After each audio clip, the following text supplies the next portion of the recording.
Yo, what's up mga kahardot? Welcome po sa aking channel. Sa araw na ito ay panibagong video at panibagong gawain na naman ang ipakikita ko sa inyo. Pero bago kayo dalhin doon ay tayo muna ay magpasalamat kay Papa God sa kanyang pagpapatnubay sa atin, sa pagbibigay ng kalusugan, ng kaisipan, kalakasan at ng kaligtasan, lalo higit ng ating pamilya. Amen! Mga kahardot, salamat po sa inyong suporta sa akin sa panonood ng aking mga video. At sa araw na ito ay panibagong video naman ay pakikita ko sa inyo tungkol sa paghukay na gamit naman ang shovel. Ito ay simpleng gawa lamang, kailangan natin gawin ganito para magawa natin ang trabaho sa maliit na area lamang. Tara guys, puntahan po natin ang aking video.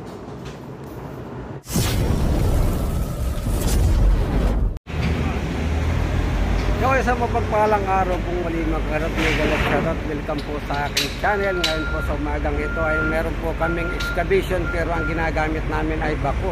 At kung makikita nyo nga, yung nasa likod kong yan ay hinuhukay ng bako, ng shovel, shovel pa.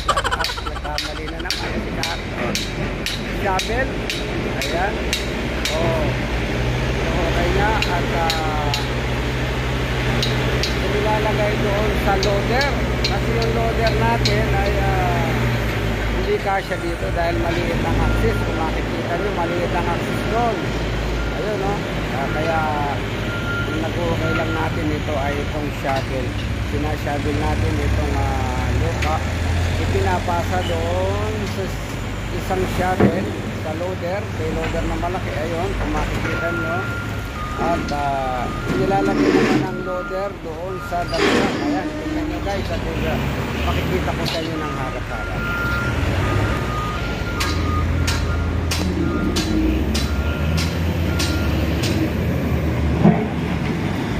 Yan guys, meron po tayo ditong tangke.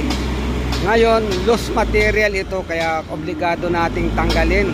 Ikukumpak muna natin yan bago tayo maglagay ng karampatang elevation para sa ating tangke. Kaya hindi naman makapasok yung shovel. Ito na lang ang ginawa namin. Gumamit ako ng isang maliit na shovel at isang malaking shovel para madali ang paghukay. Ayan, tingnan nyo mga kahardot. Ayan, napakadaling maghukay. Ayan sinusuro lang, hindi na kailangang bakuhin. Pag na-reach natin yung tamang bigat, tamang lalim, ayan na, madali na nating makuha yan. Ayan, at sinuro na doon ng shovel. Yan po ang isang paraan para madali tayo maghukay kung loose material ang ating subbase na hukayin. Loader po ang gamitin nating panghukay, napakadali. Ayan, tuloy po tayo mga kahardot.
Pagka napupuno na ay ilalagay naman ng shovel doon sa ating damprak. Ganyan lang po mga kahardot, napakadaling maghukay. At sinasabi ko nga, pagka loose material, hindi muna gagamitan ng bako, mas madali hukayin, gamitan muna ng shovel. Ayan, tulad ng ginagawa natin yan. Napakaalwan. So yung hindi na niya makukuha, yun, saka tayo gumamit ng bako. Kaya saka maliit ang space nito, kaya ganun sistema ang ginamit ko. Para madali, hindi tayo maipunan ng lupa dahil napakaraming lupa nang tatanggalin dyan. Ayan.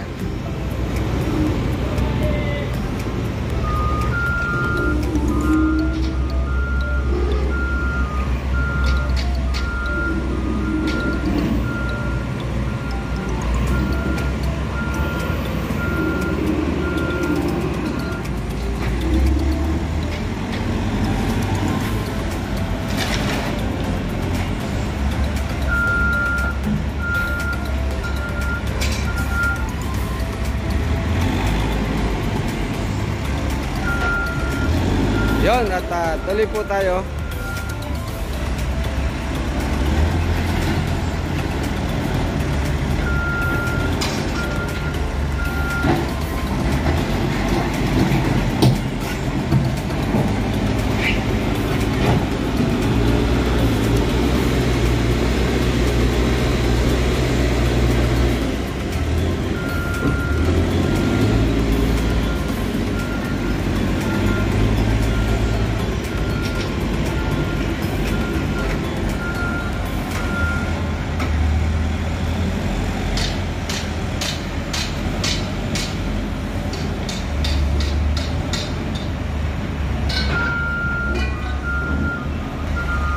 Ayan, at malalim na agad yung nahukay. Ayan. Konting kimbot na lang, makuha na natin yung reach, yung eksakto. Ang napakasimple. Ulit ko lang, gumamit ka ng dalawang equipment kung maliit lang na ng space ay yung gagalawan. Ayan, kung makikita nyo nga. Ayan guys.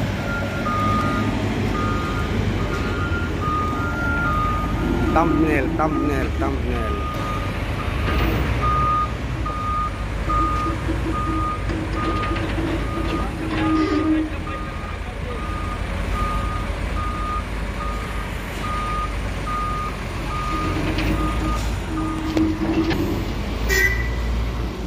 At ito nga mga kahardot, kaya ginamit natin ito luwang loader.